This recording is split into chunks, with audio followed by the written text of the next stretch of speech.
মাত্র ৪২-এ থমকে গেল অভিনেত্রী শেফালি জারিওয়ালার জীবন। ২০০২ সালে ইন্ডি পপ মিউজিক ভিডিও কাটা লাগা গানে ঝড় তুলেছিলেন শেফালি। শোনা যাচ্ছে হৃদযন্ত্র বিকল হয়ে মৃত্যু হয়েছে শেফালির। হাসপাতালে নিয়ে গেলে চিকিৎসকরা মৃত বলে ঘোষণা করে তাকে। এই মুহূর্তে মুম্বাইয়ের কুপার হাসপাতালে ময়না তদন্তের জন্য পাঠানো হয়েছে দেহ। শেফালি ৩৫টি মিউজিক ভিডিওতে কাজ করেছিলেন সব মিলিয়ে। ২০০৪ সালেই বলিউডে ডেবিট করেন মুঝসে শাদি কারোগে ছবিতে। তবে কেমিওর চরিত্রে শেফালি ২০০২ সালে বিয়ে করলেও সেই দাম্পত্য সুখের হয়নি। ২০০৯ সালে স্বামীর বিরুদ্ধে মানসিক ও শারীরিক অত্যাচারের অভিযোগ আনেন। বিচ্ছেদ হয়ে যায়। তারপর অন্তরালেই ছিলেন। বেশ কয়েক বছর পর পার্টনার পরাগ ত্যাগের সঙ্গে জুটি বেঁধে নাচ বালিয়ে এর ৫ম সিজনে অংশগ্রহণ করেছিলেন।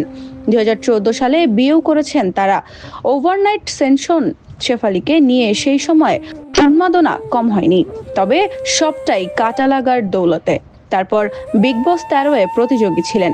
সেই ফের চর্চায় আসেন স্বামী পরাগকে নিয়ে সুখেই সংসার করছিলেন, নিয়মিত স্বাস্থ্য চর্চা করতেন। এর মাঝেই ঘটে গেল অঘটন।